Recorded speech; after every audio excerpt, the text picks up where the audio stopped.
There's a reason you've always felt there was more. A flicker in the corner of your vision. A presence behind the silence.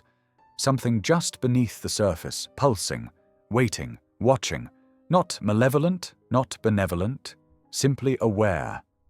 Older than you. Older than thought. You were taught to ignore it.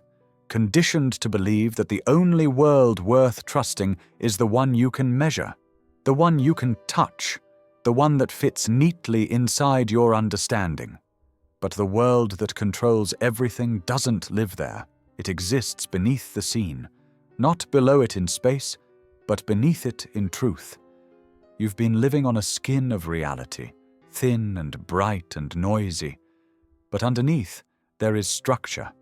Not the kind built of brick or bone, but of signal, of frequency, of pattern.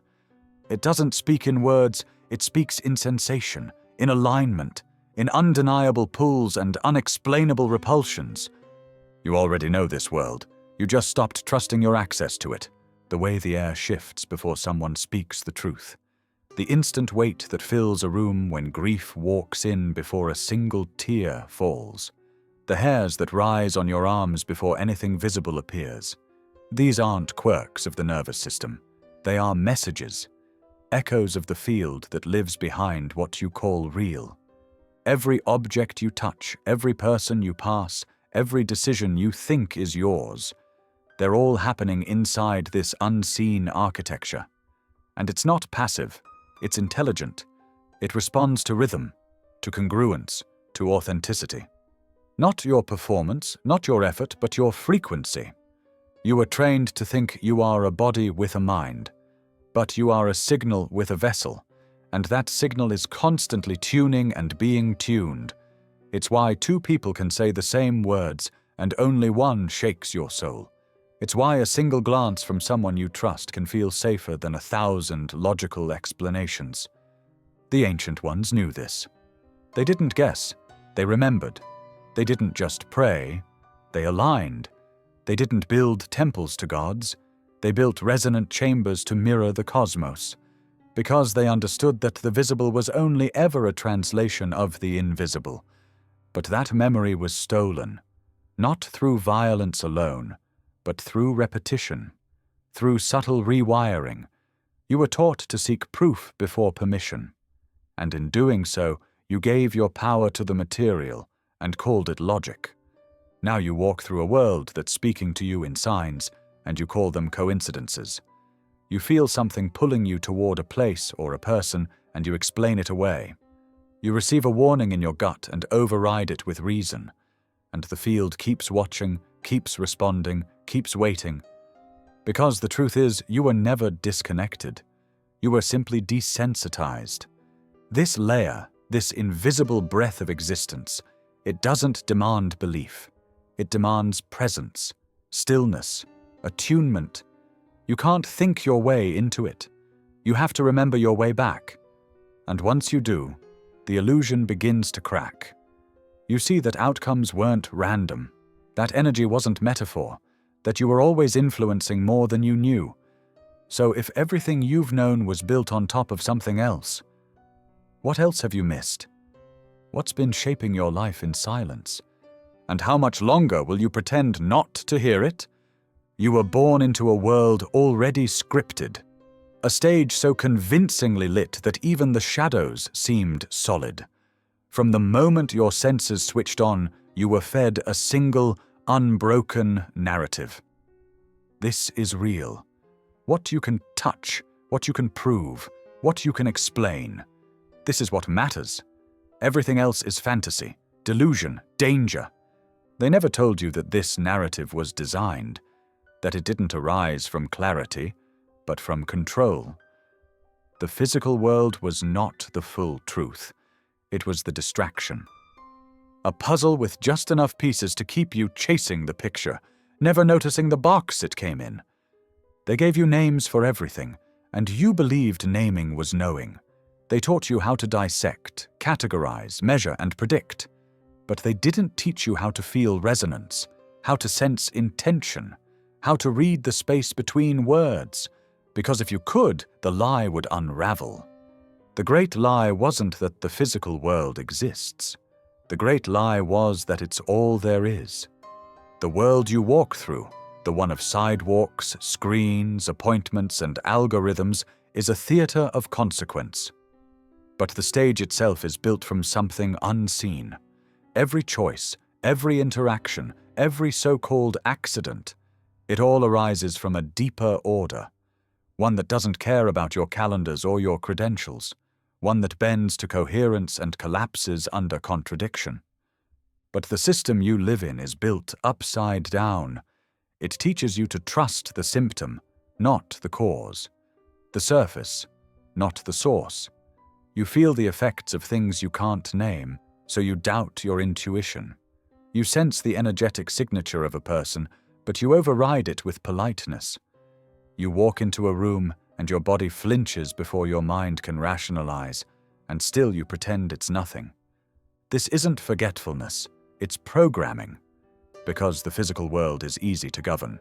It's predictable, visible, obedient. But the invisible? That's wild. That's sovereign.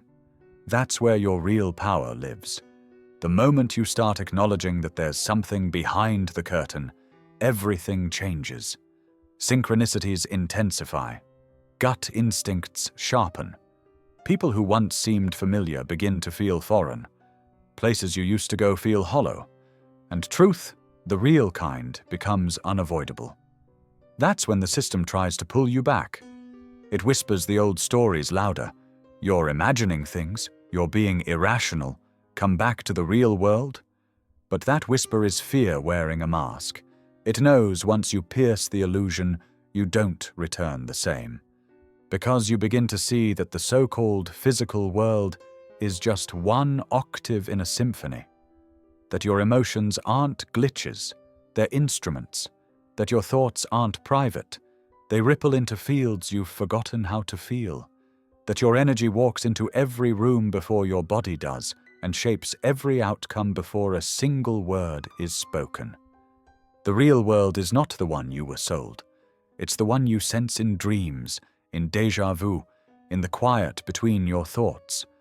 It's the place your soul never left, but your mind was trained to forget.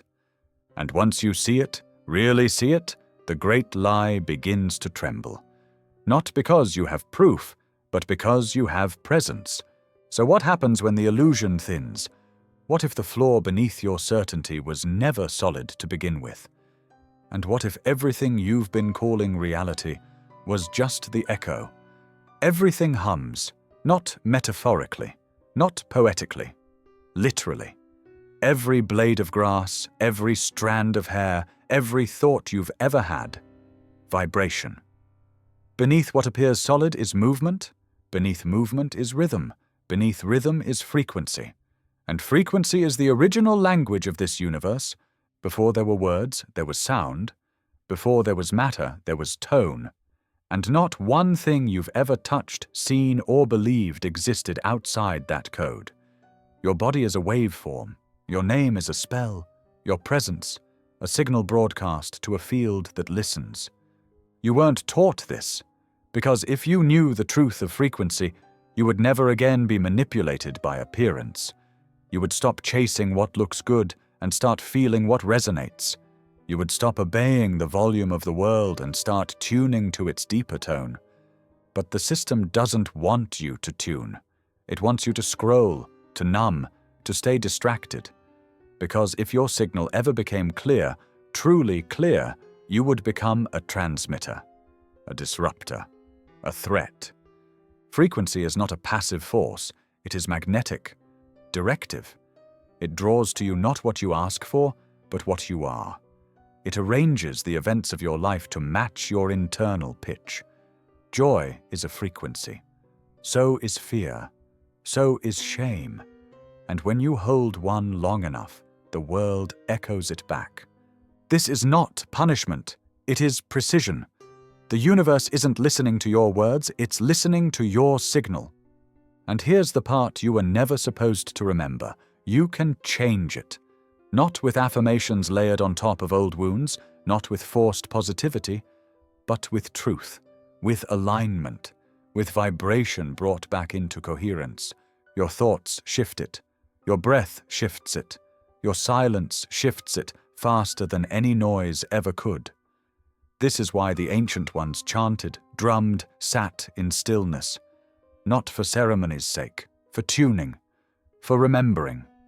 Because once you tune to the frequency of what is real, authentically, vibrationally, reality begins to rearrange around you. The people who don't match fall away. The places that no longer hold your truth close themselves off. Synchronicity becomes normal. Resistance becomes feedback. You begin to see through people, through situations, through the false light of appearances. You don't react to chaos the same way because you know chaos is just a frequency spike. And peace? That's not a place. It's a pitch. Even illness, even heartbreak, even confusion, they're all distortions in the field, static in the signal. Your pain speaks in tone before it speaks in words. And if you knew how to listen, you'd know how to heal. This is why so much of your suffering was never about what happened. It was about the dissonance it created, about the way it knocked you off key and taught you to live in that offness as if it were normal. But you were never broken. You were just out of tune. And now the question is no longer whether the code exists. The question is, what frequency are you broadcasting without even realizing it? What are you pulling toward you through the signal beneath your smile? And how long will you let the noise decide your reality? Your attention is not casual. It is currency. It is fuel. It is the most valuable resource you possess, and the world behind the world knows it. That's why everything fights for it. Screens, notifications, endless scrolls, manufactured urgency, manufactured outrage, because if something can hold your attention, it can write your reality. Where your focus goes, frequency follows. And where your frequency lands, your life begins to reshape. But this isn't a new war. This war began long before technology, before algorithms. It started the moment your awareness became programmable. The moment someone else realized they could harvest your gaze, not just to sell you something, but to pull you off path, to keep you from remembering what your attention was meant for. Your attention is a portal, a conductor, a wand. It calls reality forth like breath over a flame. And yet, you've been trained to scatter it, to spend it recklessly, to place it on things that drain rather than align. You think distraction is harmless, but it is the great anchor, keeping you tethered to the surface of life, where nothing sticks, where nothing grows, where nothing feels real. You wonder why peace is fleeting, why insight evaporates, why nothing seems to change. But look at where your attention sleeps. Look at what it obeys. Look at what it avoids. There are forces that study this, that understand the mechanics of consciousness better than you do. They don't need to control your body, just your focus. Because if they control what you look at, they control what you become. They offer you stimulation in place of meaning, dopamine in place of devotion, noise in place of knowing. And the more you feed it, the more it fragments you. You scroll, not because you're entertained, but because your soul is starving, and the hunger has been hijacked. But the field does not lie. It responds not to your desires, but to your direction. And if your direction is fractured, so is your life. This is why presence is dangerous, why stillness is subversive, why turning your gaze inward begins to feel like rebellion. Because it is. Because to reclaim your attention is to reclaim your signal. And to reclaim your signal is to step out of the matrix that was built to feed off your forgetfulness. The ancient ones didn't scroll. They scribed, they fasted, they chanted. They stared into the fire not for warmth, but for remembrance. They knew that attention, when held steady, opens doors not seen by the eye. That it is not passive, but penetrative. That it doesn't observe, it creates. You forgot this power. You outsourced it. You let systems choose your stories, your thoughts, your tempo. You gave your attention to illusions and wondered why reality felt hollow. But what if your life was never empty? What if you were just too distracted to notice the signal that was always trying to reach you? What if the war wasn't on your mind, but on your gaze? It started early, before you could name it, before you had language. You felt things. Rooms that felt heavy before words were spoken. People who smiled but made your body tighten. Objects that carried stories your mind didn't yet understand. You felt it all, until you were taught not to. You were praised for being logical, for being reasonable, for ignoring your gut and trusting the rules. You were told that real things could be measured, and anything that couldn't be dissected didn't count. You learned to doubt your first knowing. You learned to override sensation. You learned to betray your own signal. They told you it was maturity, intelligence, sanity, but it was conditioning. Because energy doesn't lie, it reveals, and a society built on deception cannot survive a population that sees truth before it's spoken. If children were taught to trust what they feel, the entire illusion would collapse, because they would see right through the masks, through the roles, through the systems dressed up as safety. So they taught you to ignore what you sensed, to laugh off intuition, to dismiss emotion as weakness. They turned your body into an inconvenience, your subtle awareness into superstition. They carved a divide between mind and soul and told you that to be normal, you had to live in the head. But the truth is, your body never stopped knowing. It never stopped listening. It never stopped transmitting. It just got quieter, waiting for you to return. You learned to prioritize image over essence, presentation over presence. You walked into jobs, relationships, choices that didn't feel right. But you overrode the signal. You made it make sense. You called it growing up. But it wasn't growth. It was distortion. The world you can't see didn't go anywhere. It just went underground, beneath your awareness, beneath your words, beneath your belief system. Still shaping, still echoing, still waiting. And here's what they didn't tell you. Every time you ignored the signal, it didn't disappear. It buried itself deeper. It became anxiety, fatigue, confusion, illness. Not because your body betrayed you, but because it kept trying to speak. And you kept refusing to listen. Energy doesn't ask for permission. It responds to coherence. When you're aligned, it flows. When you're lying to yourself, it contracts. And when you live long enough out of sync with your own field, life becomes friction. That friction isn't random, it's feedback. And when you finally begin to feel again, really feel, the system calls it crisis. Because reawakening is inconvenient. It doesn't fit the schedule. It doesn't obey the clock. It disrupts everything false. But that disruption is sacred. It's your original language returning. The ones who taught you to ignore energy weren't evil. They were afraid. They forgot too. They forgot that the body is an antenna. That emotion is intelligence. That presence is a portal.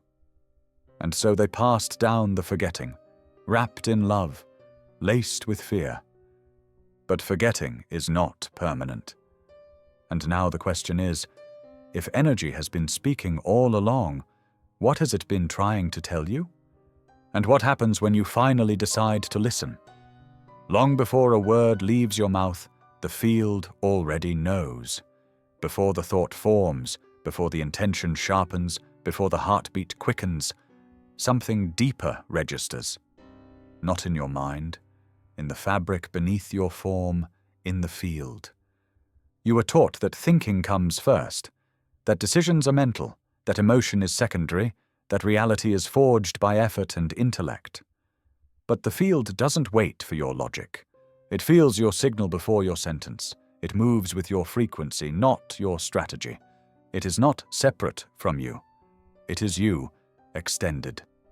Imagine a layer of awareness that surrounds you, invisibly responding to your every vibration.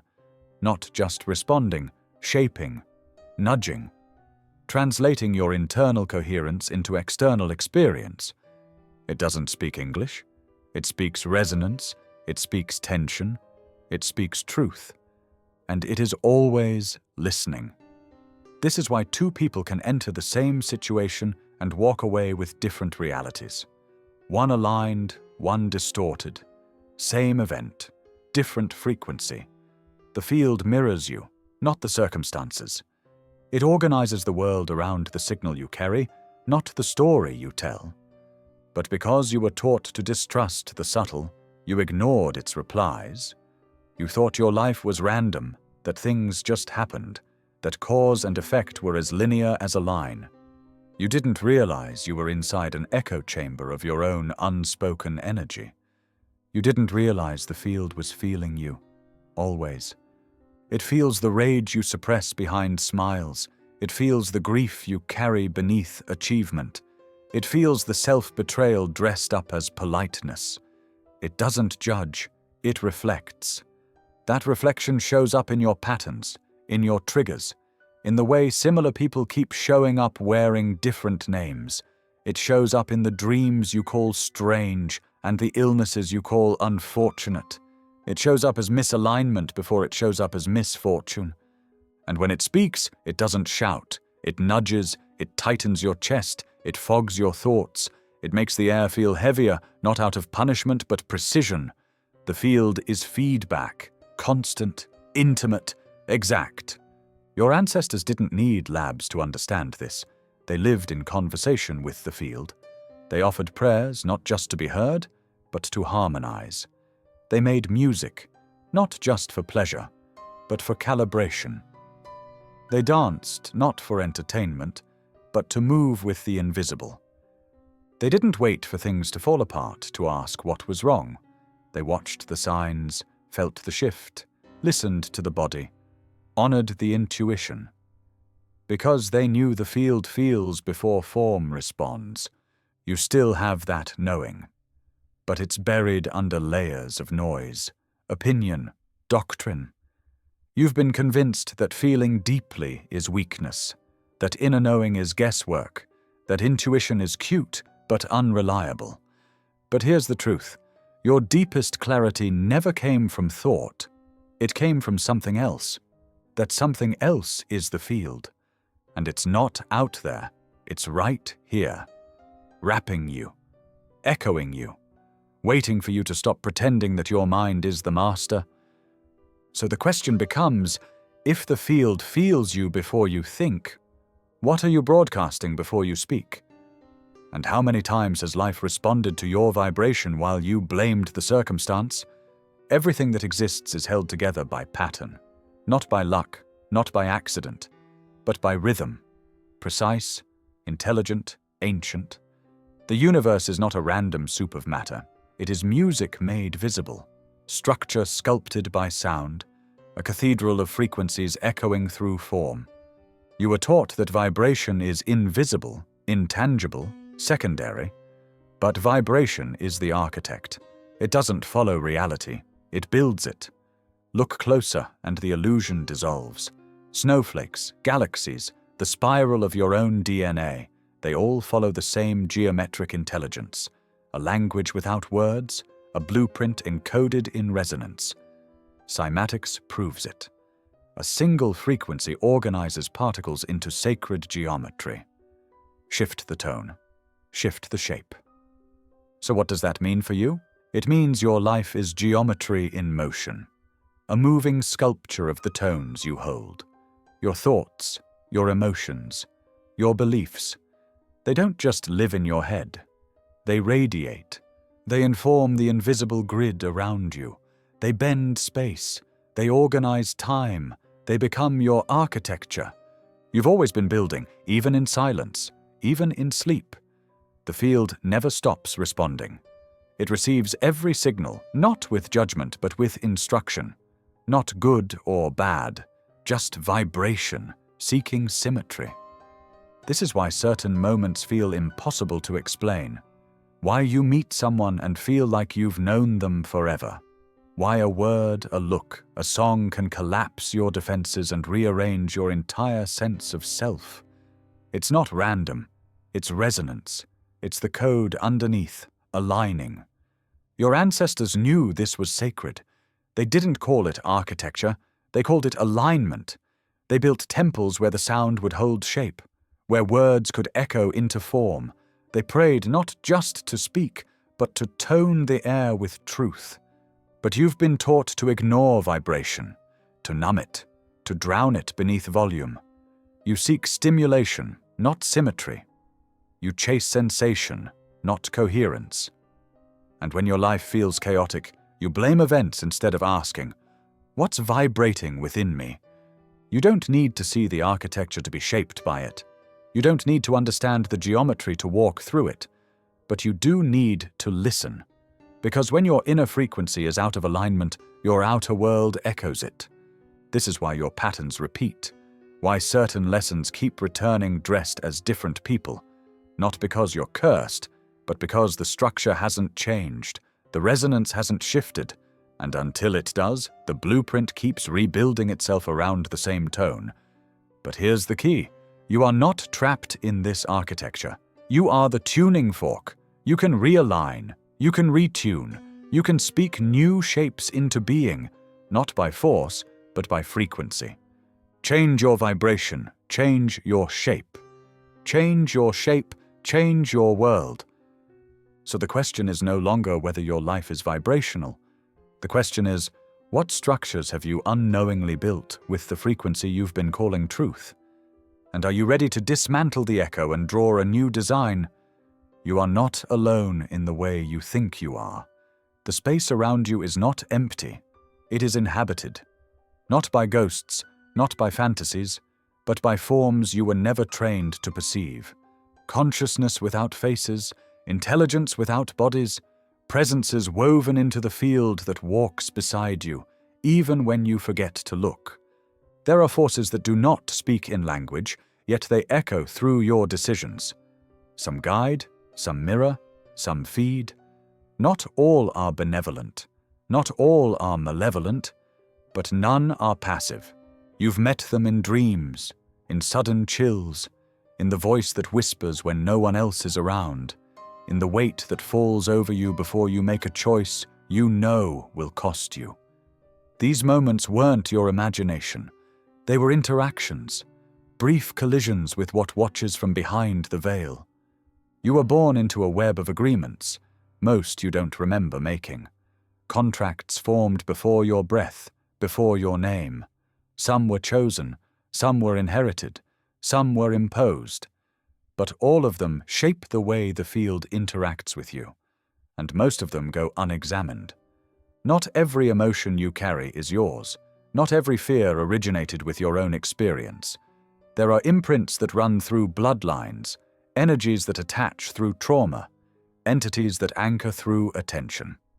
The unseen responds to invitation, and attention is the loudest invitation of all.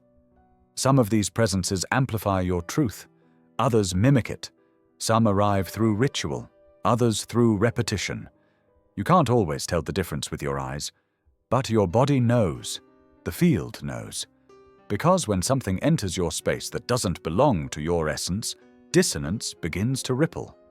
Fatigue with no cause, mental loops that feel foreign, a heaviness that arrives in the middle of clarity.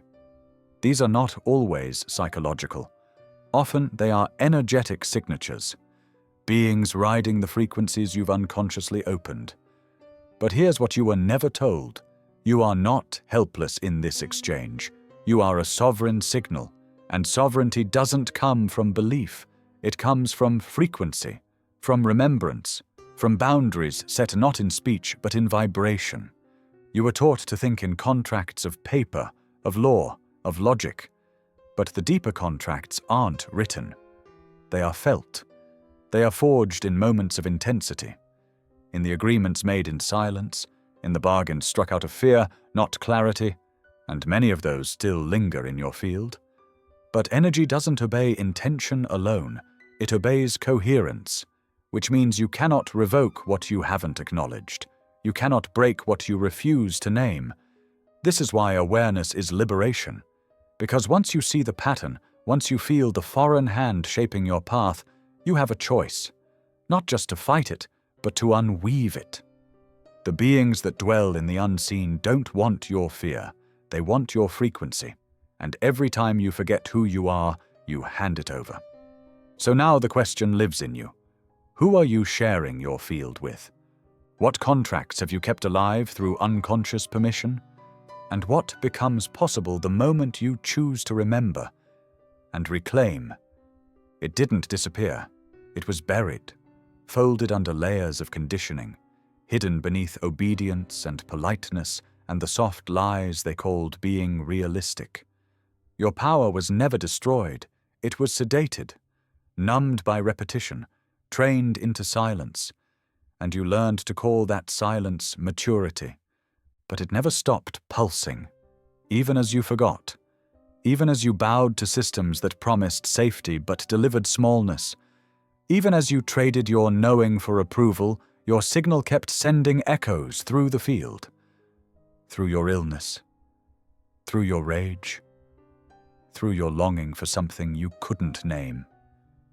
You were never powerless. You were taught to feel powerless. There's a difference. Power was never in domination. It was in awareness, in the choice to feel what others avoid, in the ability to stand in discomfort and not flinch, in the remembering that you don't have to force what you can magnetize. Your presence alters rooms, your silence shifts outcomes, your thoughts ripple through time. But because no one clapped for those things, you assumed they meant nothing. Because no one named it, you assumed it wasn't real. So you chased performance. You tried to prove your worth in visible ways. You traded your essence for productivity. You shrunk your signal to fit into the roles they gave you.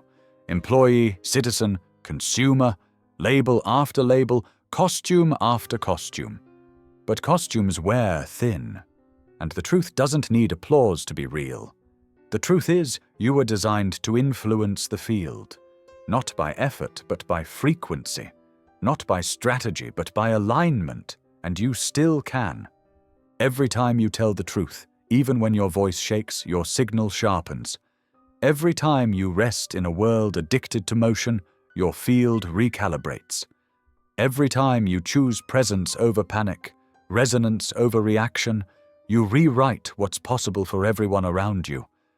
This isn't philosophy, it's physics. Your nervous system is a transmitter. Your emotion is an amplifier. Your intention is an architect. You don't just observe reality, you sculpt it. But only when you remember. And remembrance begins in the places you avoid. In the grief you pretend is gone. In the anger you learned to numb. In the wildness you locked away because it didn't fit the mold. You were taught that to be powerful meant to be in control.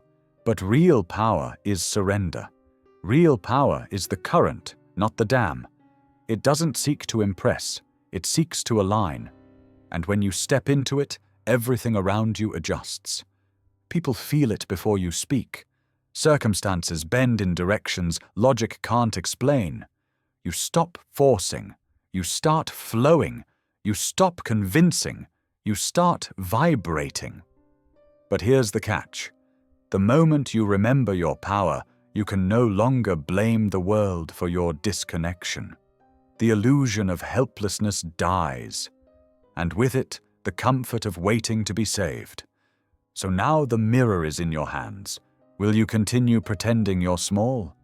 Or will you finally step into the field as what you've always been, a creator disguised as a seeker, a frequency disguised as a form? You've never been just skin and bone.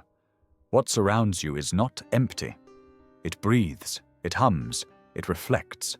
The space around your body is not just air, it is memory, mood, signal. Your aura is not decoration. It is your first language, the part of you that speaks before you do. You don't just walk into rooms, you enter with a field. That field carries your truth, whether you speak it or not.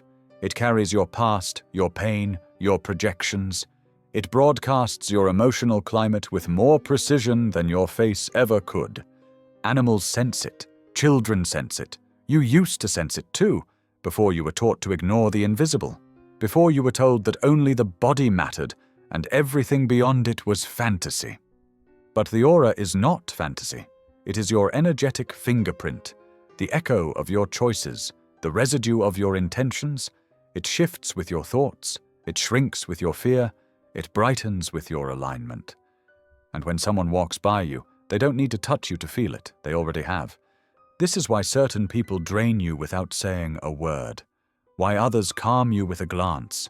It's not magic, it's physics, it's field meeting field, frequency blending with frequency. And the aura doesn't lie. You can smile and still carry static. You can perform peace while vibrating chaos. The aura picks up what you try to bury. It mirrors what you can't admit. It is the part of you that doesn't play pretend. You've been leaking energy for years, through relationships that no longer align, through roles you outgrew but still play, through masks you forgot to take off. Your aura holds all of it, not to punish you, but to show you. Because energy that isn't cleared doesn't disappear, it lingers, it weighs down your field, it clouds your clarity, it invites what matches its tone. You don't attract what you want, you attract what your aura signals. This is why your healing isn't private. It reshapes your field, it shifts your magnetism, it redefines what enters your orbit. People fall away not because they changed, but because your field no longer hosts the same code. The ancients knew this. They bathed in sound, in smoke, in sacred breath, not to relax, but to cleanse. They didn't separate healing from energy. They didn't treat the body and forget the field. They saw the aura as a living mirror, and they honored it. You've inherited that mirror, but you rarely look into it. You treat exhaustion as normal. You absorb moods that aren't yours. You carry burdens that were never meant to stay. And you wonder why you feel heavy, off, disconnected. But your aura remembers. And the moment you begin to take it seriously, everything begins to change. You start feeling what belongs and what doesn't. You stop mistaking tension for connection. You begin protecting your field, not out of fear, but out of reverence. Because this body you wear is temporary. But your field, your subtle body, that's where the real story lives. So the question is no longer, what do you carry? The question is, what's lingering in your field that was never yours to hold? And when will you release the energy that no longer reflects who you've become? Every thought you've ever had lives, not in memory alone, in energy, in shape, in the subtle planes where frequency becomes form. You think, and the field listens. You dwell, and the field builds. You repeat, and the field crystallizes. Over time, what was once an idea becomes an entity, a thought form. You were never taught this, because if you knew your mind could create inhabitants in the unseen, you would stop thinking carelessly. You would stop replaying wounds like songs. You would stop speaking spells in frustration, grief, or fear and calling them just words. Thought forms are born of intensity, of focus, of repetition. They're not metaphor, they are structure. They cling to your aura, they feed on your attention, and they shape your reality from behind the veil. You've met them. The looping voice in your head that sounds like you but doesn't feel like you. The shadow that seems to enter before your self-doubt arrives. The heaviness that grows stronger when you revisit a memory again and again. These are not random sensations. They are your echoes made dense. Thought forms do not need belief to function. They need energy. And you feed them every time you spiral, every time you complain, every time you narrate your limits with conviction. I'll never change. People always leave. Nothing ever works. Say it enough, and the field makes it real. Not as punishment, but as manifestation. You were taught to guard your body, but no one taught you to guard your mind. You were warned of strangers, not of the mental offspring that orbit your own field, shaping what you attract and what you repel. Not all thought forms are destructive. Some empower. Mantras, intentions, prayers, when spoken from presence, become living frequencies that walk beside you like guardians. They reinforce alignment, they illuminate the path, they clear the static, but only when they're alive with feeling, not forced, not memorized, embodied. You are always creating in the subtle realm. The question is not if, but what. The ancient mystics knew this. They spoke less because they understood the cost. They purified their mind not out of dogma, but because they knew the field doesn't distinguish between wish and wound. It creates from intensity. And intensity without awareness becomes chaos with a face. This is why silence is not empty. It's cleansing. Why presence is not passive. It's protection. Because when you become still, the false forms you've created lose their hold. They shrink in the absence of attention. They dissolve when you stop worshipping them with worry. But this takes discipline. Not the rigid kind, the sacred kind. The kind that knows your mind is a womb, and what you repeat becomes born. The kind that pauses before speaking. The kind that honors the weight of a word. So the next time you find yourself rehearsing defeat, stop. Ask yourself, who is speaking? Who benefits from this loop? Is this my truth, or a thought form I've fed for so long it now wears my voice? Because every time you believe what you've repeated, the field responds. And now the mirror is asking, what have you built in your unseen that you've mistaken for reality? And are you willing to unbuild what no longer serves your becoming? It happens before you notice. You enter the room and something tightens, not in your muscles, deeper. The breath changes. The heart slows. Your skin feels heavier, your thoughts dim, and you can't explain it. You blame the lighting, the noise, your mood. But what you're feeling isn't random. It's the residue of a place. Spaces remember, walls absorb, floors imprint. Air holds frequency long after the people are gone. Energy doesn't disappear when a moment ends. It settles into space. The arguments, the grief, the secrets, the unspoken truths, they hang like invisible dust, undetectable to the eye but loud in the body. You weren't taught to read space. You were taught to decorate it, to measure it, to fill it with objects that impress but rarely align. But your body was built for reading. You've been sensing rooms since before you had language for discomfort. You just stopped trusting the signal. This is why you walk into certain houses and feel like you're being watched. Why hospitals feel heavy. Why some offices echo with pressure even in silence. These places aren't haunted by spirits. They're haunted by accumulation, of emotion, of memory, of thought forms left behind by the unaware. Energy stagnates when it's not moved. It collects, it calcifies, and it waits for a match. You become that match when your field resonates with what the space contains. You walk in already carrying stress, and the room amplifies it.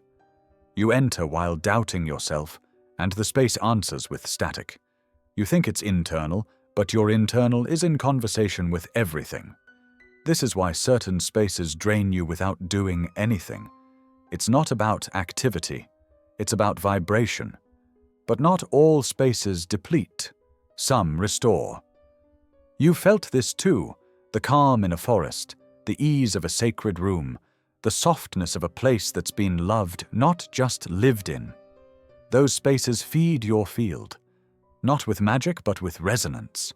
You don't have to see energy to be shaped by it. You don't need to understand the architecture of subtle bodies to feel what's off. You already do. And the more you begin to trust those cues, the more clearly you start to see that you've been navigating a vibrational terrain your entire life without a map. And here's the truth no one told you. You're not just affected by spaces. You shape them. Your thoughts, your tone, your presence, they leave imprints. You are either clearing a room or cluttering it every time you enter. This is why embodiment matters. This is why integrity is contagious. Because your field rearranges the spaces you inhabit. The ancients purified their temples not for ritual, but because they understood that clarity is cumulative, that spaces like people carry memory, and that healing isn't always an act, it's an environment. So the question isn't just, why do I feel drained? It's, what is this space holding? What has it witnessed? And what am I contributing to it with my very presence?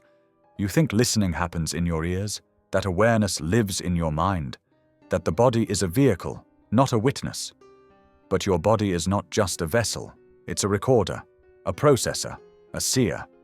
Every moment you've lived, every word spoken in your presence, every emotion you suppressed, it remembers, even when you didn't. While your conscious mind skips from task to task, your body stays rooted in truth. It hears what you won't say. It stores what you don't want to feel. It translates your frequency into sensation long before your intellect can name it.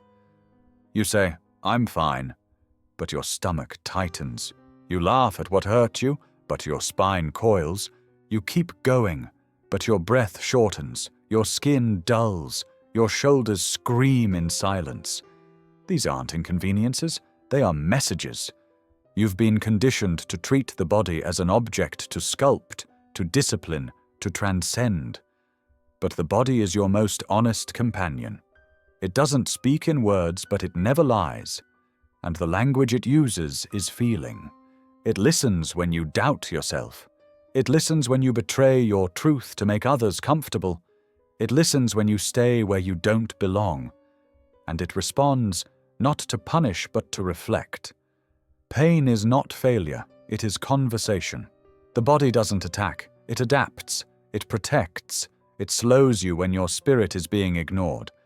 But you've been taught to override it, to silence the signals, to numb, to medicate, to push through. You were praised for being tough, for ignoring the ache, for sacrificing your rest. And you mistook that praise for wisdom.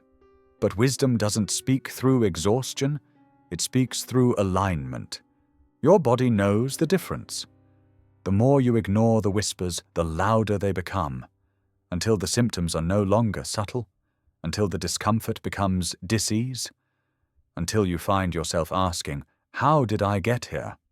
When your body had been telling you all along, you were never disconnected, you were desensitized, and here's what they never taught you. Your body is not just reacting to your physical life. It responds to your thoughts, your emotions, your environment. It reacts to energy. You sit beside someone who hides their rage, and your chest tightens. You enter a room of unspoken grief, and your limbs grow heavy. That's not psychosomatic. That's intelligence.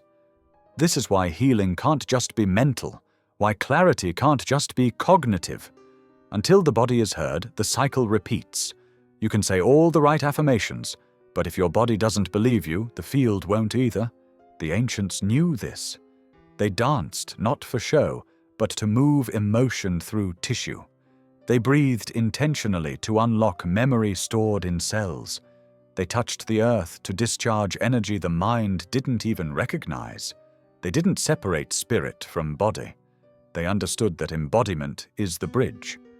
So now the question is not, what's wrong with me? The question is, what truth have I refused to feel? And what would happen if I let my body finish the sentence my mind keeps avoiding? You were told emotion is secondary, a side effect, a distraction, something to manage, suppress, overcome. But emotion is not noise, it's signal. It is energy in motion, literal frequency. And like any frequency, it shapes form, which means every emotion you feel begins to etch itself into matter. You weren't taught this in school, because if you knew your sorrow shaped your cells, your joy influenced your immune system, your rage carved grooves into your organs, you might start living differently. You might stop pretending that feelings are intangible. You might begin to see that your internal world is the blueprint for your physical one. Emotion doesn't just pass through you, it instructs your biology. Love expands tissue. Fear contracts it. Guilt stagnates. Gratitude reorders. Every wave of feeling sends a message, not just to your thoughts, but to your field. And the field responds by forming matter around that message. This is why healing doesn't start in the body. It starts in the heart. You can take all the medicine in the world, but if the underlying frequency remains unshifted, the pattern returns. Not because you failed, but because you treated the form while ignoring the cause. Your ancestors didn't make that mistake. They wept in ceremony. They sang grief into fire. They danced rage into the ground. They moved emotion to avoid stagnation. They didn't ask, "How do I fix this?" They asked, "What is this trying to become?" Because they knew that emotion is not just a reaction, it is a seed. And what you suppress becomes sediment. Every unspoken truth weighs down your field. Every denied feeling calcifies. You call it fatigue. You call it aging. But it is accumulation. The emotional debris left unprocessed, now congealing into tension, illness, disconnection. This is not punishment. This is precision. Emotion wants to move. That's its nature. But you've been taught to cage it, to label it irrational, to file it away until it explodes or implodes or seeps through your smile in ways you don't even notice anymore. But energy doesn't disappear. It embeds. It finds the weakest part of your system and settles, until your joints ache with anger you never expressed, until your skin reacts to shame you never named, until your voice trembles under the weight of words you never gave yourself permission to speak. Your matter is not neutral, it is sculpted by memory, by story, by emotion. And here's the deeper truth. Emotion doesn't just shape the body. It shapes time. It shapes space. It alters the sequence of events you call your life. Walk through the world vibrating betrayal, and you'll magnetize more of it. Radiate forgiveness, and the pattern changes, not by force, but by frequency. Because the field doesn't respond to your performance, it responds to your vibration. So if you want to shift your reality, stop starting with action. Start with emotion. Start with what's been buried, what's been denied, what's been waiting to be felt. Because matter is not the beginning, it's the echo. So ask yourself, what is my body echoing? What shape has my unprocessed feeling carved into the world around me? And am I finally willing to feel what I kept avoiding, so that I can become someone new? It's not that the truth is hidden, it's that you've been trained to look away. The veil isn't made of fabric, it's made of familiarity, of repetition, of stories so loud, so constant, they blur the real beneath the noise. The veil is not out there, it's in here, in your mind, in your nervous system, in the reflex that calls illusion safety and truth danger. You were born with eyes that saw clearly. You watched light move in strange ways. You felt beings your parents couldn't see. You sensed emotion before it formed into language. But as the world trained you to behave, it also trained you to forget. Don't be silly. That's just your imagination. You're too sensitive. These weren't just corrections. They were spells. Spells that separated you from your own knowing. That turned awareness into suspicion. That taught you to mistrust the inner eye that never stopped watching.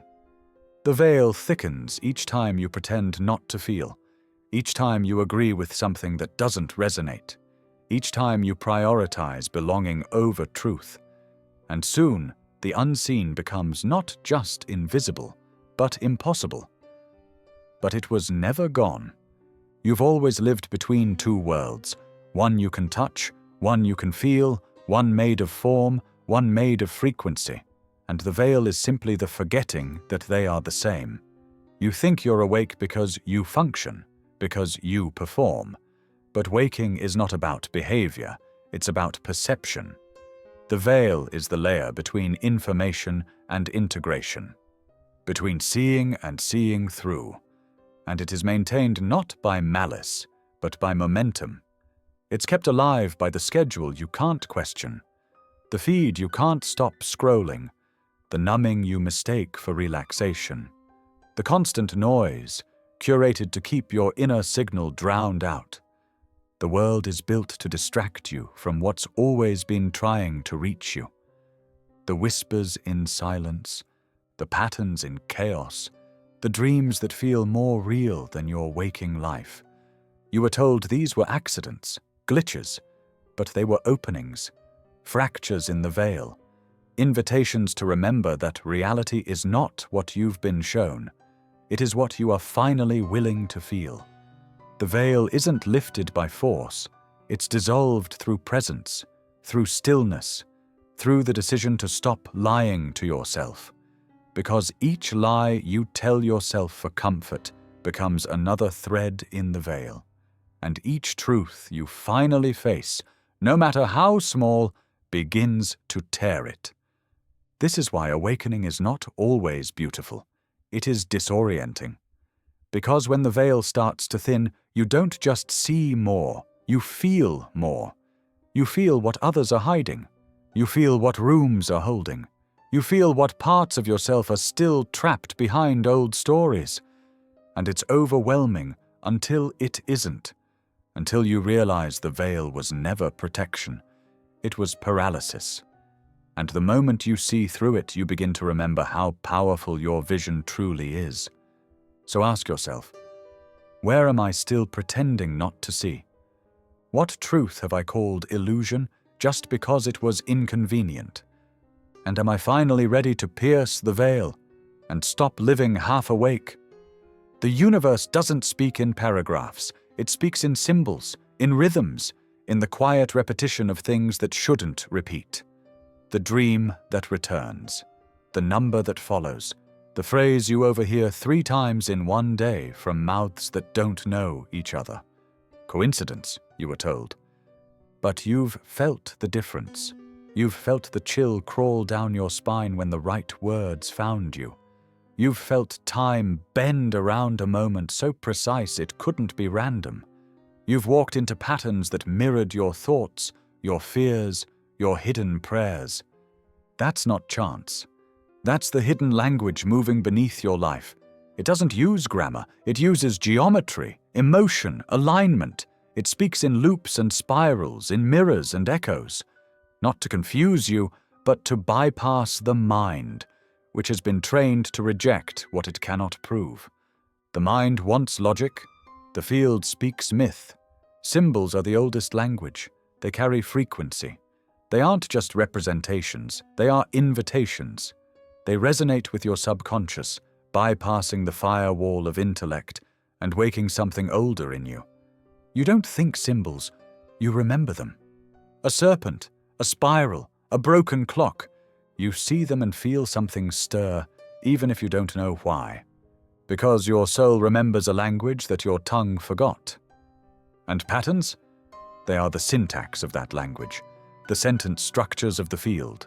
The same conflict repeating in different costumes, the same lesson showing up in new lovers, new jobs, new crises. The same number every time you question your path. The field is not subtle, it's patient. It will speak in patterns until you pay attention. But most people don't. They dismiss the strange alignments. They call the symbols meaningless. They explain away what the soul already knows. And so they miss the map unfolding in real time, miss the answers arriving without a question, miss the divine design pulsing through the mundane.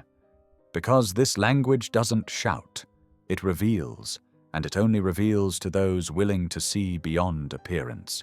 You were taught that real communication requires sound, but the hidden speaks in reflection, in rhythm, in resonance. It gives you symbols not to entertain, but to decode. It gives you patterns not to punish, but to point. And once you start seeing it, you can't unsee it.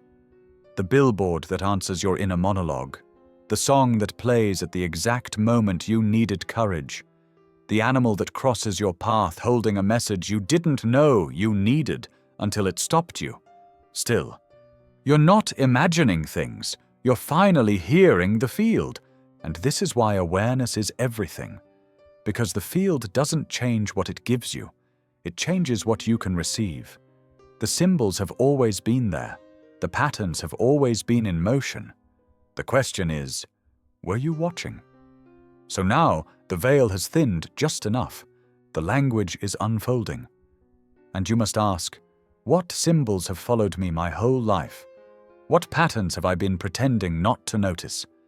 And what might happen if I finally learned to listen? Trauma doesn't just live in the body, it binds you to the material. It grounds you not in presence, but in survival, in repetition, in narrowed focus. When pain becomes memory and memory becomes defense, the unseen world begins to vanish. Not because it's no longer there, but because you no longer have the space to feel it. You weren't told this. You were told trauma was about what happened, about events, about moments of harm. But trauma is what remains when the moment ends. It's what lingers in the nervous system. It's the contraction that never fully uncoils, the hypervigilance that doesn't know how to rest. And that contraction, it pulls you inward, downward, it collapses the field. When you live in trauma, your awareness gets trapped in the visible, in the immediate, in the physical. The unseen becomes irrelevant, unsafe, unreal. You stop dreaming vividly. You stop trusting your intuition. You stop hearing the language of subtle shifts because your entire system is screaming to survive the obvious. This isn't weakness, it's biology. Your body prioritizes threat over vision. The field shrinks to match the vibration of emergency. And so the frequencies that once flowed freely, the magic, the wonder, the mystery, dim into background static. Not gone, just unreachable. This is why so many seekers feel blocked. Not because they lack ability, but because they're carrying pain that collapsed their access. The veil thickens after trauma not because you forget what's real, but because the system closes the doors for protection. But protection is not the same as truth. And healing is not about returning to who you were. It's about expanding beyond who you had to become. Trauma makes the physical feel like the only reality. Your body becomes your prison and your proof. You begin to believe that if you can't touch it, control it, or predict it, it's not safe. So you cling to routine. You seek control. You call it being grounded, but it's gravity born from pain. The spiritual becomes threatening when trauma goes unaddressed. Because true spiritual awareness requires openness, surrender, receptivity. States that feel like danger when your system is still in defense. So instead, you intellectualize. You study the mystical while avoiding the feeling. You consume sacred knowledge without letting it pierce. You turn remembrance into performance, not integration. Because if you truly opened the door, the grief might rush in before the light. But that grief is the threshold. To see beyond the veil, you must first feel what anchored you to it. The unseen doesn't ignore pain, it waits for presence. And presence requires safety. Not comfort, but internal coherence. The return to a state where your field isn't just surviving, but sensing. Where you don't just think clearly, you feel cleanly. This is why trauma work is spiritual work, because you can't ascend while bypassing the wound. You can't open to higher frequencies while dragging closed circuits behind you.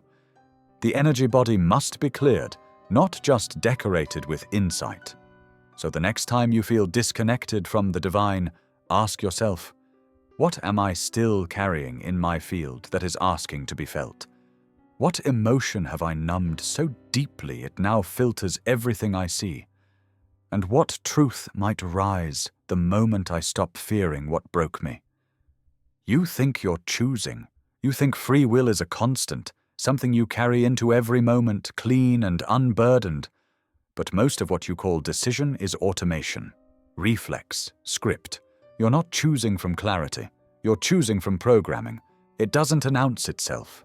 It whispers, in preferences that never feel questioned, in instincts that repeat the same cycles, in beliefs you defend but can't remember choosing. These aren't truths. They're codes, running beneath awareness, installed long ago. Some came from childhood, from the words that shaped your inner voice before you had language, from the looks of disapproval, the subtle punishments, the lessons taught by silence. Others came from media, from religion, from the way society rewards obedience and punishes knowing. Each repetition wrote a line of code. Be small to stay safe. Don't speak unless it's perfect. Desire is dangerous. Stay where it's familiar. You didn't adopt them consciously. You absorbed them energetically, and now they live in your system like background apps, draining power, filtering reality, shaping outcomes. You say you want change, but the program keeps looping. Because programs don't respond to desire, they respond to frequency. And frequency doesn't shift with willpower, it shifts with awareness. The most powerful programs are the ones you've mistaken for personality. That's just how I am. Number, that's just how the pattern survived. Your preferences, your defenses, your resistance, they are echoes, not essence. And until you pause to examine the code, you'll keep building a life based on outdated instructions. This is why your transformation feels temporary, why insight fades, why habits return like ghosts. Because while you've upgraded your goals, the old software still runs. Beneath the new vision, the old fear is still holding the pen. But here's the truth no one told you. You are not the program. You are the operating system. And you can rewrite. Not with self-help slogans, with presence, with pattern interruption, with ruthless honesty about the thoughts that feel familiar but carry someone else's voice. Every time you react in the same way, the program grows stronger. Every time you interrupt that reaction with awareness, the code begins to glitch. And when it glitches enough, it collapses. That's how freedom returns, not as an event, but as erosion. The ancient mystics didn't have laptops, but they understood software. They called it karma, samskara, samsara. They knew memory wasn't just mental, it was energetic. That lives repeat not because the soul forgets, but because the program is never cleared. So you must ask, what's running me? Whose voice is speaking when I hesitate? And what might happen if I stopped identifying with the script and started rewriting the source? Because the field doesn't respond to intention alone. It responds to the code you've left unchallenged. When the body sleeps, the veil thins, the field softens, and you slip, not into illusion, but into access. You call it dreaming, but dreaming is a word too small for what's happening. You are entering a world without lies, a place where time unravels, where memory reshapes, where identities blur and the subconscious speaks in symbol, not sentence. You think it's fantasy because it doesn't obey your logic. But that's the point. The dream realm is older than logic. It is the architecture beneath language. You were told dreams are random, that they're the brain's way of sorting noise. But dreams are not noise. They are intelligence, compressed, multi-layered, encrypted in archetype and emotion. And when you learn to read them, not with the mind, but with the soul, you realize you've been receiving messages all along. Your dreams are not hallucinations. They are transmissions. Some from the deeper parts of your own being, some from the field, some from places you've forgotten how to name. You don't just wander in dreams. You visit. You remember. You re-enter realms your waking mind was trained to deny. This is why dreams feel more real than waking life. Because sometimes they are. The body is limited by gravity. The mind is limited by belief. But the dreamer is not limited at all. In dreams, you return to agreements made before birth. You meet people you haven't met yet. You re-experience moments that never happened here, but shaped you nonetheless. You solve problems your waking brain can't touch. You rehearse timelines that haven't yet arrived. And some dreams aren't dreams at all. They are visitations. They are reconnections. You see someone who passed, and it doesn't feel like memory. It feels like presence. That's not sentiment, that's access. You reached across the veil and found them still vibrating, still speaking. But most people miss the message, because you were taught to forget your dreams before breakfast. You wake, grab your phone, flood your field with noise, and the dream dissolves. Not because it was unreal, but because you weren't still enough to anchor it. The dream world speaks in layers, in symbols that bypass the filter, in emotion that vibrates deeper than thought. You see water. You're not just seeing water. You're being told something about depth, about emotion, about movement. You see a storm, not weather, but inner chaos. You fly, not fantasy, but release. Your waking life is the echo. Your dream life is the rehearsal, the initiation, the map. This is why indigenous wisdoms never separated dream from reality. They understood the two were woven. They built rituals around dream recall. They trained their children to record symbols, to track patterns, to act on what the night revealed. Because what you do with your dreams shapes what the dreams become. You are being guided even as you sleep. The question is, are you listening? Are you honoring what rises in the night? And what portals might open if you stopped calling them imaginary and started calling them home? You were taught to think of yourself as solid, defined, a mind inside a body, a name, a role, a timeline. But beneath the identity, beneath the biology, you are something far more fluid. You are signal, not metaphorically, literally. A broadcast of frequency, pulsing through the field, interacting with everything. You are not just experiencing reality, you are transmitting into it. Every thought emits a tone. Every emotion carries a charge. Every belief vibrates, even when unspoken. And that vibration moves outward, like ripples from a tuning fork, shaping your environment, your relationships, your trajectory. Most of this happens unconsciously. But unconscious doesn't mean inactive. You are always signaling. The only question is, what station are you tuned to? When you walk into a room, people feel your signal before they hear your voice. When you approach an opportunity, the outcome begins to shift, not from your resume, but from your resonance. You think you're being judged on performance, but it's presence that makes the impact. The self is temporary, the signal is ancient. And here's the key no one ever gave you. The signal can be tuned. You are not locked into the frequency of your conditioning. You can change your vibration without changing your personality. You can radiate sovereignty even when your voice trembles.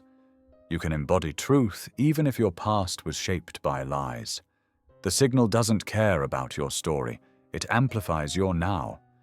But to tune it, you must first listen. You must feel where the signal is distorted, where it's fragmented by fear, where it's looped around an outdated identity. You can't fake coherence. You can only return to it. This is why so much self-improvement doesn't land, because it polishes the surface but leaves the frequency untouched.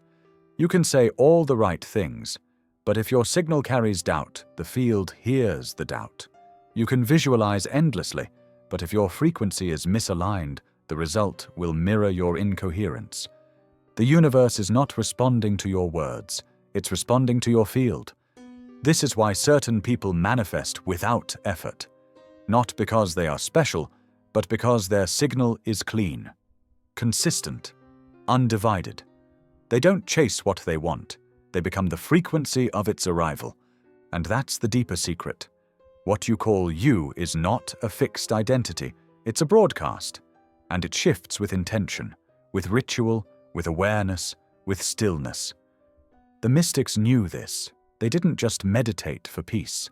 They meditated to retune, to sharpen the signal, to clear the static left by the world, to become radiant enough to alter the vibration of others simply by existing. You felt this. The presence that settles a room, the glance that reorders your nervous system, the silence that says more than words ever could. That's not charisma, that's signal mastery. So ask yourself, what am I broadcasting beneath my words? What pattern is pulsing beneath my personality? And what kind of reality might respond if I became a transmitter instead of a mask? That feeling, you've known it your whole life. When the room is empty, but the air isn't. When your back tingles for no reason. When you pause mid-thought because someone, feels near. You brush it off. Logical minds call it paranoia. But you've always known it wasn't, because you were being watched, not with eyes, with awareness. You live inside a field of perception far wider than your senses. You move through layers of intelligence that don't require form to observe. There are presences that feel your signal, that read your emotion, that recognize your vibration without a single word spoken. Some of them are guides, witnesses, memory. Some are echoes of your own soul in other dimensions. Some are ancestral. Some are unseen intelligences that respond not to who you pretend to be, but to the truth of your resonance. You've been conditioned to believe that what cannot be seen cannot be real. But your skin has felt what your logic couldn't grasp. Your breath has stilled when something crossed your field. Your dreams have held eyes you didn't recognize, watching you from a place beyond time. You are not imagining it. You are remembering it. Because everything in this universe is connected by perception. You perceive and you are perceived. You think you are alone because no one texts back. But the field is always listening. And not just passively, it responds. Your thoughts are not private, not truly. They vibrate into the subtle. They ripple into realms you've forgotten how to name. Every fear you try to suppress, every silent wish, every sudden insight, they radiate. And in that radiation, you draw attention. Sometimes guidance, sometimes interference. This is why presence matters, why sovereignty matters. When you are fragmented, when you are disembodied, when you are numb, you become porous. Your field leaks, and what watches you doesn't just observe, it interacts. You were told to fear being watched by people, but people aren't the only ones watching. The ancient ones knew this. They walked with reverence. They purified before prayer. They whispered intentions, not because they were afraid, but because they knew they were heard. Every word a vibration, every vibration a signal, every signal a beacon. You don't have to be afraid of being watched, but you do have to be aware of how you show up. Because what you project is not just received, it's echoed. If your field is cluttered with confusion, you invite matching frequencies. If you radiate coherence, truth, trust, you invite presence that affirms it, not as a reward, as resonance. And here's the truth that softens everything. Being watched is not always surveillance. Sometimes it's support. Sometimes it's your own higher awareness checking in.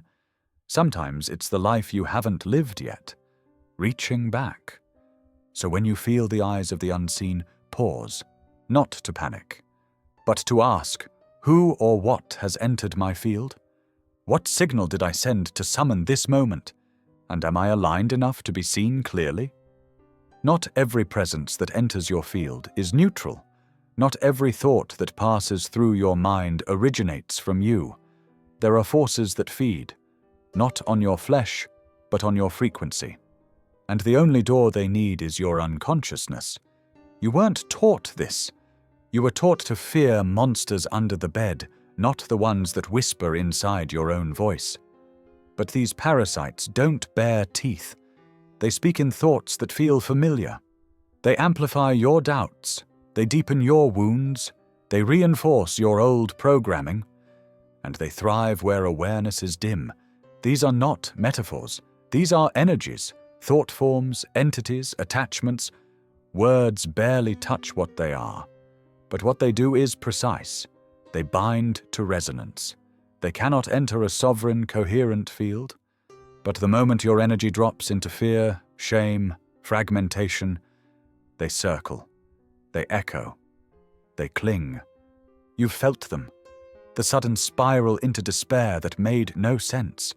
The voice in your mind that speaks in absolutes, always, never, worthless, alone. The fog that descends after exposure to certain people, places, ideas. That wasn't just mood, that was feeding. They feed on loops, on repetition, on stagnation. They don't need chaos, they prefer your routine, your subtle self-abandonment, your unconscious agreement to stay small. You might wonder, why would such beings exist? But the field doesn't operate on human morality. It operates on resonance. Parasites exist because the energy of forgetting exists, because amnesia creates openings, because when you forget who you are, you become food. The mystics weren't naive about this. They didn't meditate just to feel calm. They meditated to fortify the field. They fasted to weaken the attachments. They performed rituals not for superstition, but for sovereignty. They understood that just as there are guides, there are also distorters. But fear is not the medicine. Awareness is. Because these energies are not powerful on their own. They require your agreement, your repetition, your attention. They mimic your wounds so perfectly that you don't notice the voice has shifted. You think it's your depression, your anger, your apathy, but it's not. It's a foreign frequency wearing your face. You don't need to hunt them. You don't need to banish them with force. You need to stop feeding them. And feeding happens every time you ignore your intuition. Every time you suppress your truth. Every time you entertain the loop instead of breaking it. You reclaim your energy not by fighting the parasite, but by becoming undigestible. Undigestible to confusion, to shame, to self-hate, to stagnation. Because a field that radiates clarity cannot be hijacked. A mind that returns to center cannot be manipulated. A soul that remembers is no longer prey. So now the mirror turns toward you. What have you been feeding with your thoughts? What have you invited through your silence? And what might rise the moment you become sovereign in your own field again? You were taught that prayer is about asking, about words, about speaking upward to something greater and hoping it listens. You were taught to fold your hands, lower your eyes, and petition. But most prayer, as it's taught, doesn't reach the field. Not because the divine isn't listening, because the signal is incoherent. Prayer is not about what you say. It's about the frequency you're in when you say it. You can ask for healing while vibrating in fear. You can beg for peace while radiating desperation. You can plead for change while anchoring yourself in unworthiness. And the field will reflect not your words, but your resonance. This is why so many prayers seem to vanish. Why you cried out in your darkest moments and heard nothing back. The silence wasn't cruelty. It was misalignment. You were transmitting static and expecting signal. You've been taught to think the divine lives somewhere else, that it must be summoned, that it must be convinced. But true prayer doesn't pull heaven down, it lifts you up. Prayer isn't a transaction, it's a tuning. It's not about asking for something outside of you. It's about becoming the frequency of what you desire. It's not, please give me peace. It's let me become still enough to embody it. Not fix me, but reveal what already lives in me. The field doesn't respond to begging. It responds to clarity, to embodiment, to truth. It responds to prayers made not from lack, but from resonance. The mystics didn't pray to be saved. They prayed to be aligned. They used breath, posture, tone, vibration, not to be heard by some distant god, but to harmonize with the intelligence that is already woven into all things. They knew the words were not the power, the state was. And this is why stillness is often the most potent prayer, because in stillness the masks fall, the ego softens, the signal clears, and suddenly what you needed doesn't have to be asked for. It arrives, not as reward, as reflection. You've experienced this. The moment you stop obsessing, the answer comes. The moment you stop forcing, the path appears. The moment you release the grasp, something shifts. That's not coincidence. That's clarity. That's field intelligence responding to resonance. So prayer, real prayer, is not about pleading for a new outcome. It's about creating a new inner atmosphere. It's not always spoken. Sometimes it's breathed, walked, sung, held in the way you sit with your own sorrow, felt in the way you choose to trust before seeing the evidence. It is subtle, which is why it's powerful, because the field does not need to be convinced, it needs to be matched. So ask yourself now, when I pray, who am I becoming? What signal am I transmitting beneath my words? And am I willing to become the vibration of what I ask for instead of waiting for it to arrive? You don't receive what you want, you receive what your frequency permits. Not because the universe is cruel, but because it is precise. The field is not biased, it's not emotional, it doesn't punish or reward, it mirrors. And your frequency is the key that opens or closes every possibility. You walk through life thinking the doors are locked from the outside, but most of them are sealed by your own vibration.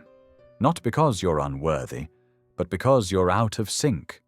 You think reality is denying you, when really it's waiting for your permission. And permission is granted through coherence.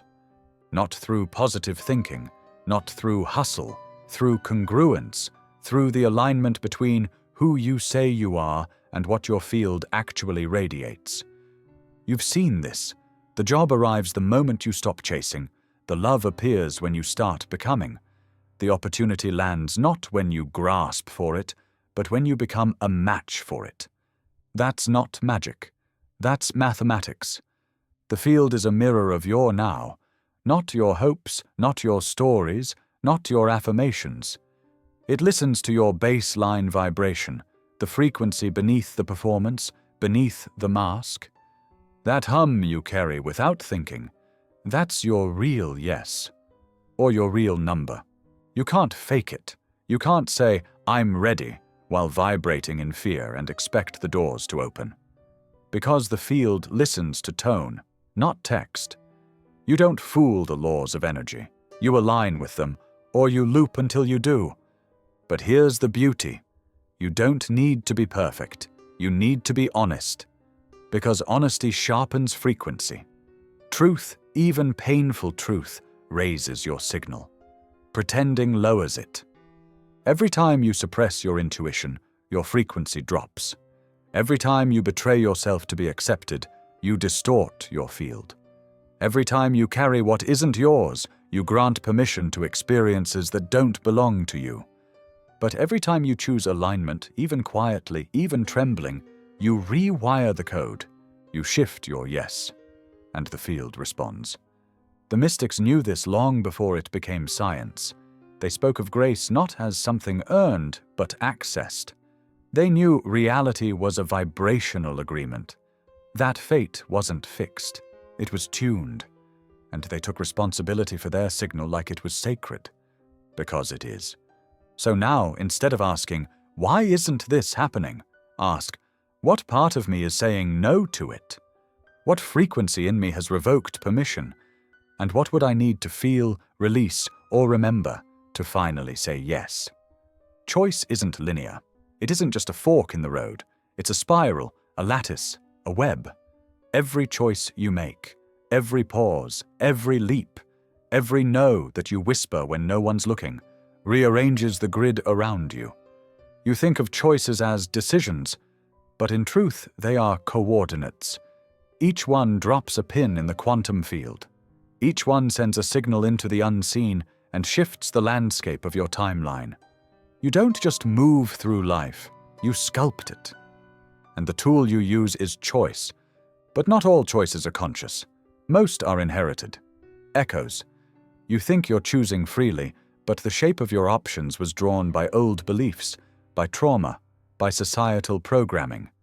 You keep choosing from within the same grid, rearranging the furniture while the room stays the same, until one day you choose differently, not just in content but in frequency. And the geometry begins to change. A true choice is not a reaction. It's not made to please, to escape, or to perform. A true choice is made from alignment, from presence, from knowing. And when you make it, the field bends. Doors you didn't know existed begin to unlock. People begin to exit. Patterns collapse. Not because you forced it, but because geometry has shifted. You were never taught this.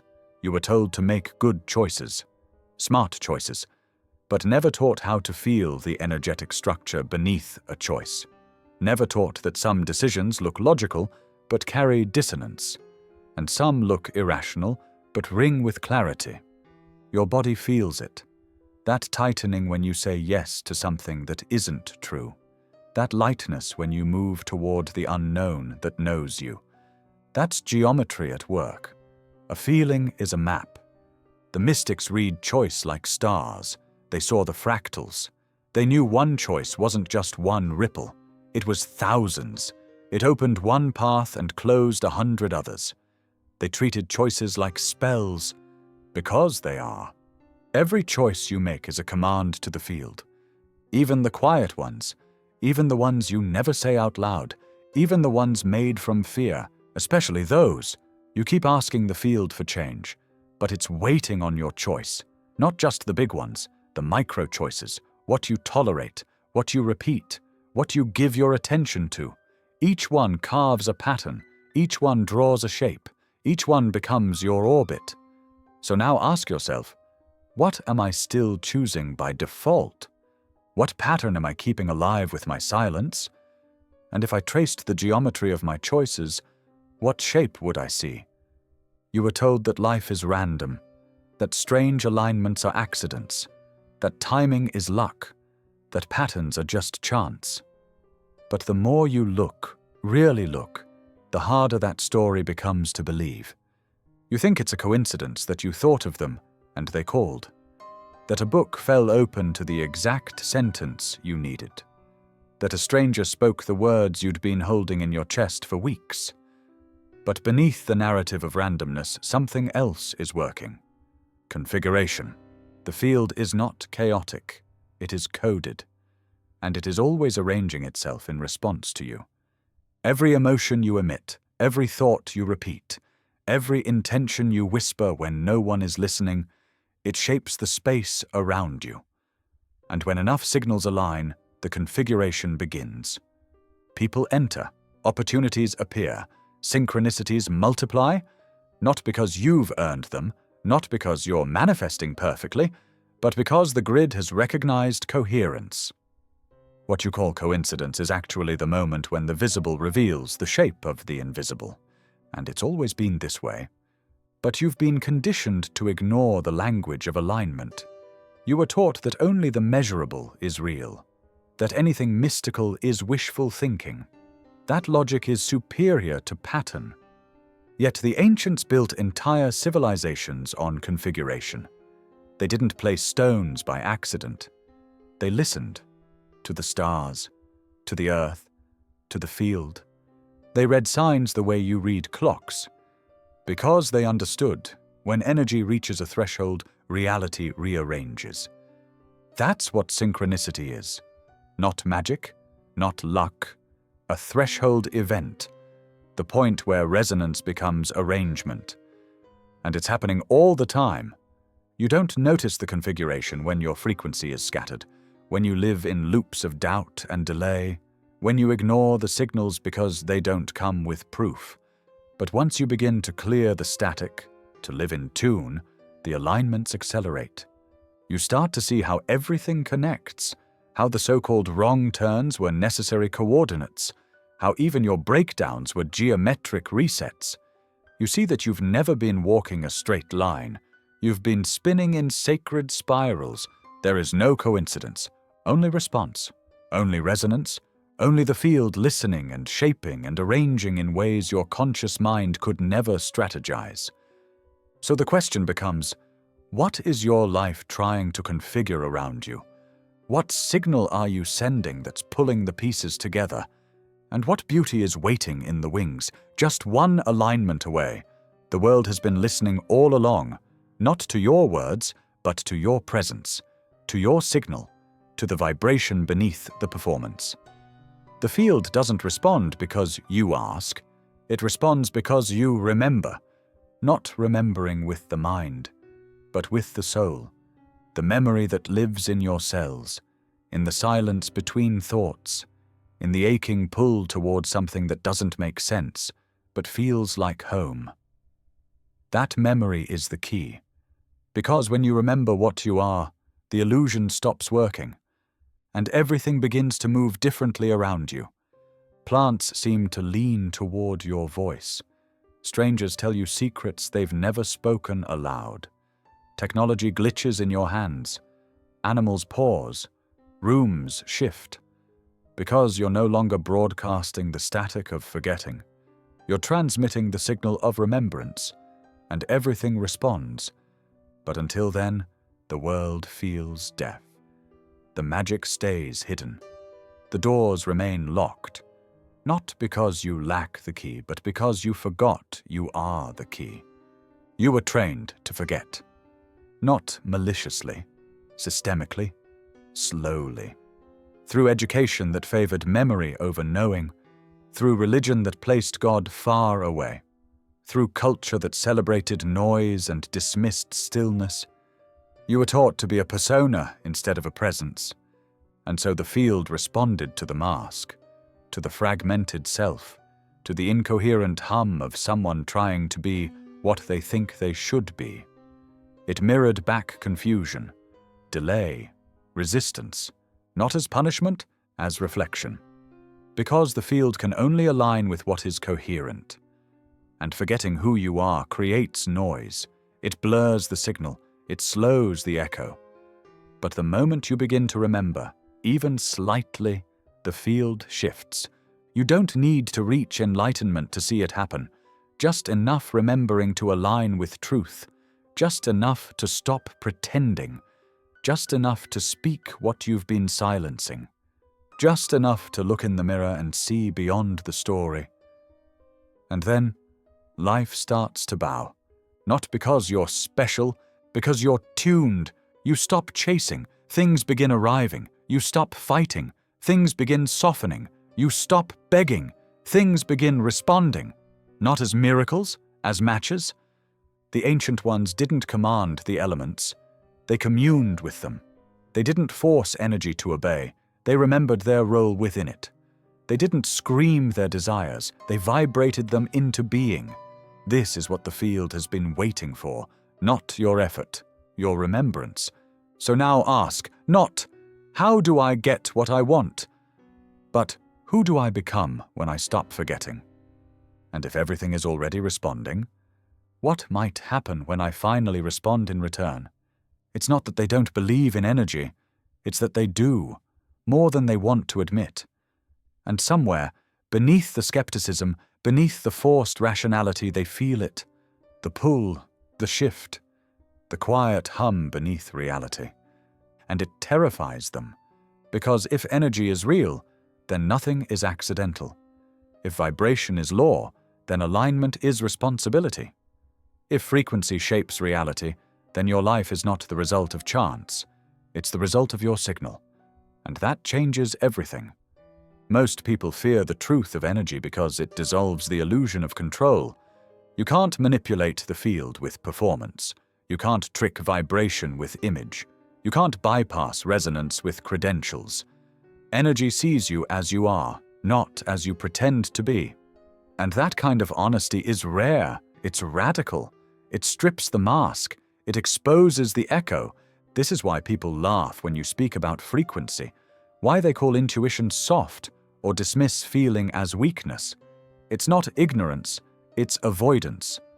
Because to embrace energy is to stand naked in your own field. No justification, no disguise, just you. The truth of energy demands embodiment. And embodiment is the opposite of escape. You can't numb your way into alignment. You can't ascend by bypassing the body. You can't claim power while vibrating in dissonance. The field doesn't respond to what you believe. It responds to what you are.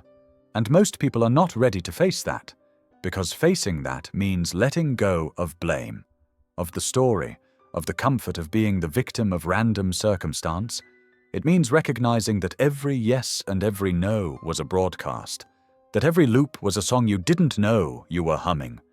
Energy is not polite, it doesn't flatter, it reflects. And that reflection is what most people run from. They'd rather stay in the mind, where things can be explained, defended, controlled. But energy isn't mental, it's elemental. And once you feel it, really feel it, you can't unfeel it. The mystics weren't feared because they were strange. They were feared because they embodied energy. Their presence disrupted lies.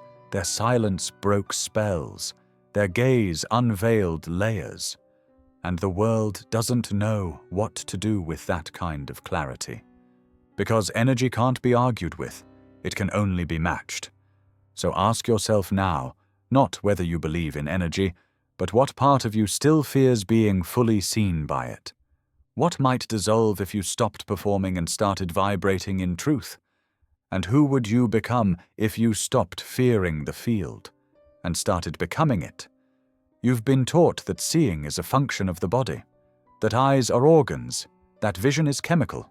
Light enters, signals fire, images form. But beneath the biology, there are eyes that don't blink, that don't age, that don't look outward, but inward and beyond. You were born with them, not on your face, but in your field. These are the eyes of the subtle self, the seer within the seen, the awareness behind your thoughts, the presence that witnesses your entire life without comment, without judgment, without flinching. It has watched you since before birth. It will watch long after death. You know it by the feeling of truth with no proof. These eyes don't see form. They see pattern, frequency, motive, memory. They see what's beneath. Not the performance, but the pulse. Not the smile, but the static. Not the word, but the weight behind it. You've felt them activate before, in danger, in love, in loss. When everything else collapsed and something else took over, something older than instinct. That was your deeper vision, your original sight. You forgot it not because you lost it, but because the world trained you to ignore it. It rewarded what could be measured. It praised sharp eyes and quick minds, but it silenced the gaze that saw through masks.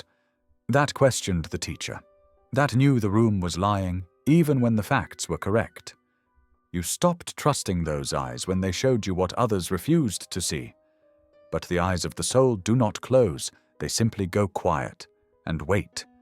They wait for you to stop pretending, to stop explaining away what you know without knowing how, to stop calling your perception a problem and start calling it power. Because these eyes are how you feel the truth in someone's presence, even when their words are perfect. How you sense the energy of a space before stepping through the door. How you glimpse something in a dream that unfolds days later, down to the detail. You were told this was coincidence, intuition, maybe imagination, but it's none of those. It is perception beyond the visible, and it sharpens the moment you stop dismissing it. The ancient ones spoke of the third eye, but it's not just one, it's a network. A sensitivity, a layered system of intelligence that sits beneath sight and sings when attuned. It doesn't just open, it tunes, it clears, it recalibrates. You've used these eyes before. Every time you said something feels off, every time you pulled away from a deal that looked perfect on paper, every time you followed a whisper that logic couldn't trace. And those moments saved you.